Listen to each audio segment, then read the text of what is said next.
Hello foam friends, welcome to Maritime Foam. I am Anthony Stewart. I was going to do a big Christmas guide on what to buy. I got overwhelmed with my choices. I need to make some lists. So I decided why not distract myself by talking about flywheelers. This is going to be kind of a review of the Adventure Force Spectrum and a massive comparison of a bunch of other flywheel blasters and why you should probably stay away from them. This blaster is not a flywheeler, but it's one of the first ones I used, a Nerf Disruptor. Its performance is pretty solid. I'm shooting at a target. I'm almost hitting the target. I just hit the target. It's a great little blaster. Fun. What would be more fun than doing this? Having a fully automatic blaster, right? My girlfriend got me a few years ago now this Hyperfire. This is my first flywheel blaster. I was super excited. It looks cool. I would give you a demo. It's undergoing a mod project right now. Flywheelers, you rev them up like this, and once they're revved and the wheels are going in here, the pusher pushes a dart in there and off they go. I fired it up. I took some shots at the kids in a Nerf war, and you know what? They easily defeated me with the spring blaster that was being used. I mean, this one would spit out darts fast, but it wouldn't shoot them very far. It didn't fire them as far as the spring blaster, which made me just kind of disappointed, and slowly I went back to using the other blasters like Jolts and Triads and little spring-powered ones and having a great time. And this one was mostly on the shelf. So that kind of made me think, maybe I'm not a fan of flywheel blasters. Fast forward a few years and now I have a massive collection of blasters. And as a matter of fact, my favorite blasters are flywheelers. Why is that? Because I got into modding. Blasters like the Out of Darts Jupiter and Nerf Rival blasters like the Perses. These were so fun. These are great blasters. Now the Jupiter is a whole 3D printed project. That's a pretty big step. This blaster is an off-the-shelf blaster, and even off the shelf, it fired just about as well as the spring-powered blasters. You could be competitive with it. In fact, you could really dominate with it. This was what a full auto flywheel blaster should be. I kept trying different Nerf flywheel blasters. The Stryfe is a classic Nerf flywheel blaster. This one is a great blaster for modding, but just like that Hyperfire, its performance out of the box when you buy it is lackluster. It does not perform as well as a spring-powered strong arm or disruptor, like I showed you earlier. Buying a flywheel Nerf blaster that shoots darts off the shelf is a little bit of a recipe for disappointment. And even if you go bigger, it's not any better. It's basically the same internals as that smaller Stryfe, just kind of spitting darts out sadly, not working as well as the other spring-powered Fortnite blasters. It's really a bit of a chronic problem. It's not that I need everything to be a high feet per second monster.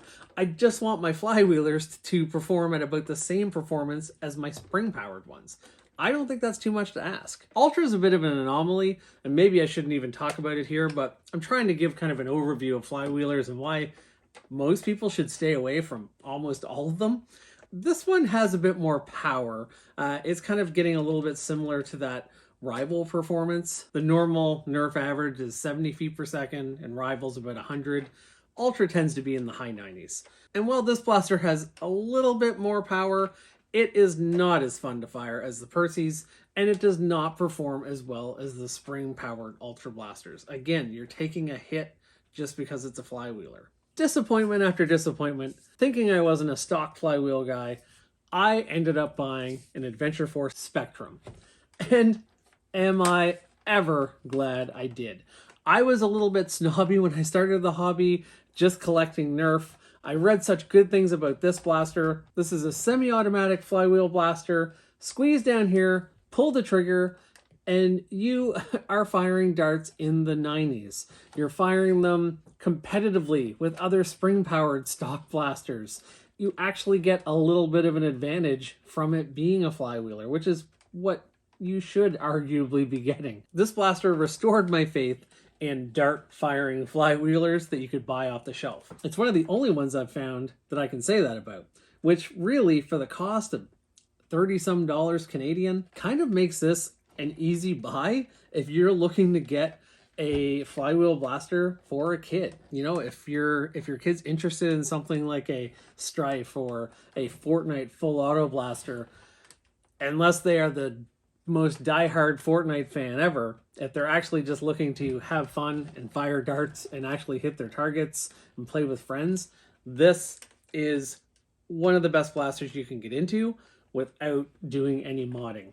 This blaster, I think part of the reason it works a little better, well, I know part of the reason it works a little better, it has 6 AA's as opposed to the 4 AA's in the Stryfe, so it has a little bit more power. The Hyperfire has 4 D batteries, and it does not have enough power. It doesn't perform really any better than a Stryfe. It's full auto, it spits darts out faster, but still, you have a very visible woo trajectory, and it's just disappointing. And I am someone who buys a lot of Nerf used off marketplace, and I know what kids don't play with, and they do not play with things like this.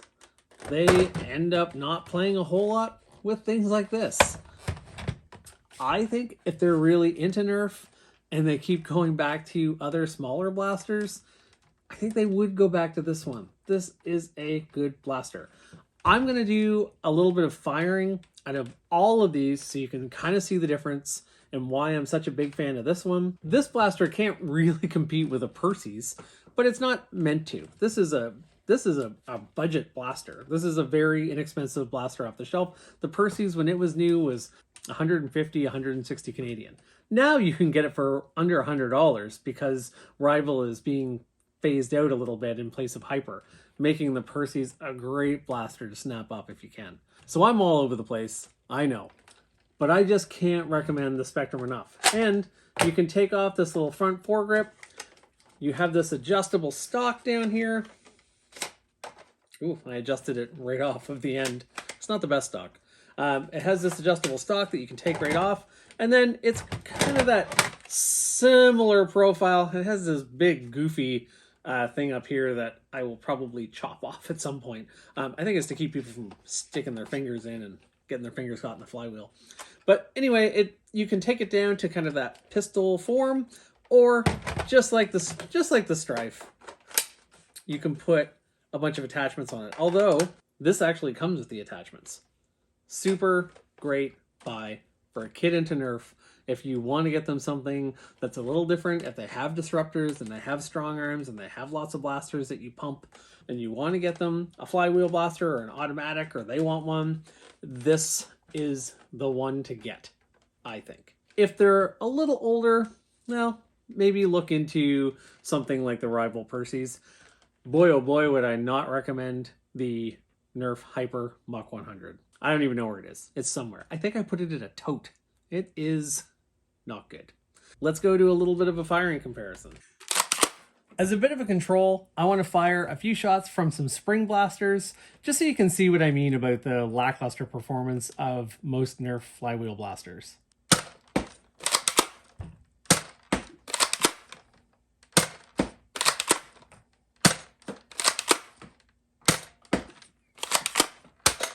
A great demo of how I am not a great shot. Let's go to classic Nerf flywheel blaster, the Stryfe, which is also a really big mod platform. But we're not talking about mods, we're talking about out-of-the-box performance. So we pull the rev trigger, it spins.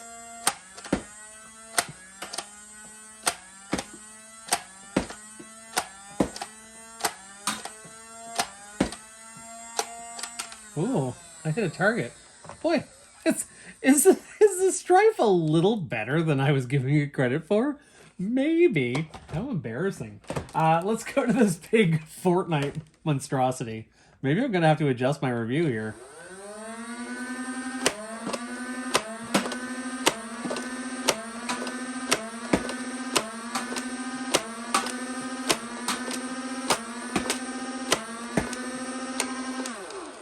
Wow. That one worked a little better than I was expecting to. This is very strange. I will note I am using Adventure Force waffles in all of these for testing, and boy do they fire straighter than the regular Nerf Elite darts that Nerf blasters come with. So if you are getting a kid a blaster for Christmas, get them a big pack of these Adventure Force waffles. They're very inexpensive, $15 for 200 Canadian, and they actually fly really straight. And if kids are setting up targets and hitting stuff, they can actually hit them. Let's see what we can do with the Adventure Force Spectrum. I feel like both of my sample flywheel blasters were a little better than I expected. I kind of wish my Hyperfire was not half desoldered right now. And I also have one of the big Dino Force blasters too, and I would say it's underwhelming as well.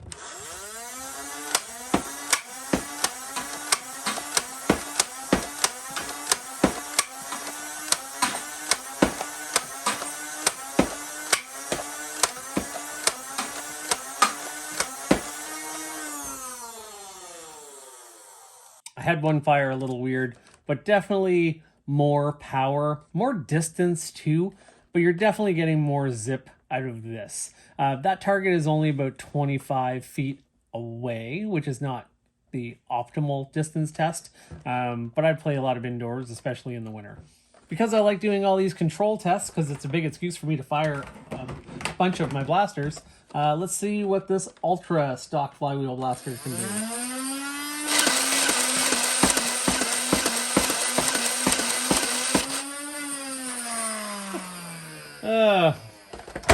Power is not a problem with that one. It's just super inaccurate. And now a Perses. Now it should be noted this Perses has a big 3D printed expanded hopper on it. Out of the box, this will hold 50.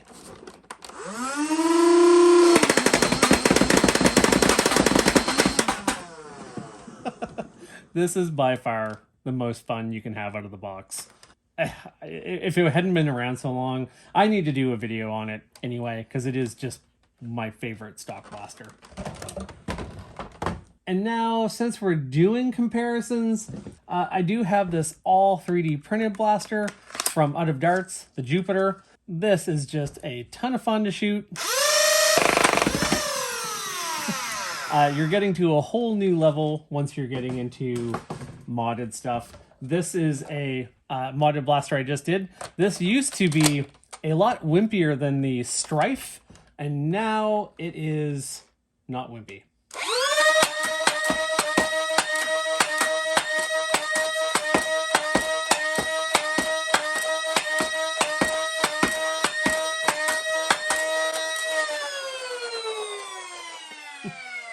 Anything but wimpy now. Also not off the shelf. That is off the shelf and then torn apart and then rebuilt with a whole bunch of different parts into what eventually is a pretty expensive blaster. I know I made the Perses look awesome and the Jupiter is awesome, but look, you don't want to get into either of those unless your kid or you are going to be into it and you're going to be playing with other people who have somewhat similar blasters. Otherwise, you're just going to be overpowering them. And you know what, for a kid, they don't want to pick up 180 rival rounds. I guess 50 rival rounds without that extended hopper, but still, they don't want to. That's why my kids keep going back to using the spring-powered ones. And that's why I'm such a... Springs are for kids. Flywheels are for friends. I'll also say the other thing about a lot of these stock flywheelers is they will jam a lot. They are less forgiving of old darts than a lot of springers are.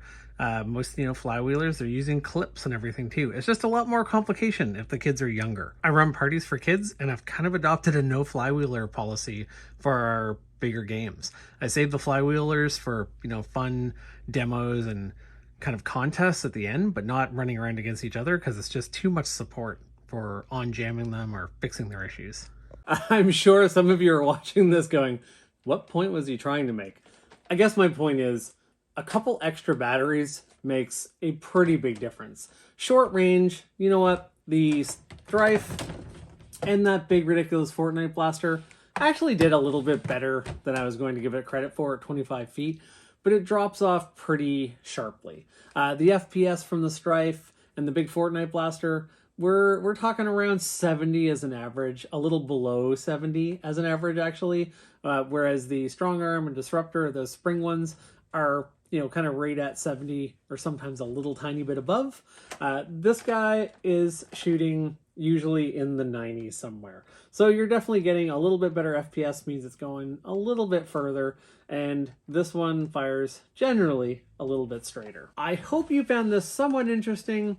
If you ever have a question, as far as if you're not someone who's super into Nerf, which is probably not super likely if you're seeing this, but if you have any questions on different flywheel blasters and if it would be a good fit for a kid, feel free to reach out. I hate seeing people buy big expensive blasters that no kid is ever going to use. Generally in Nerf, I think you're better to buy smaller blasters. You're probably better to stay away from batteries. I just thought of this while editing. If you do buy a flywheel blaster, don't you dare put any no-name batteries in that. You get some good batteries. And if you are going to go into battery-operated territory, this Spectrum is really hard to beat for value. So there you have it. I'm a big Adventure Force Spectrum fan. This is a blaster made by Dart Zone. Dart Zone is the company that is making a lot of cool blasters, hobby grade blasters, Dart Zone Pro, like the Mark II, which I did a video on, and the Mark III, which is a full auto flywheel blaster that hits at 150 feet per second. It hits like a blaster that's been modded. It's really fun. Again, right off the shelf, although it is 5 times as expensive as this, 6 times as expensive. That's why I'm such a big fan of this one. This is a fun one for kids and adults, and it goes just fast enough to kind of give you a sense of fun instead of a sense of disappointment, which is what pretty much every other dart firing Nerf flywheel blaster I've used gives me. Sorry. If you disagree, I want to hear. Am I wrong? Tell me I'm wrong. Let's talk about it. I don't think I'm wrong, though.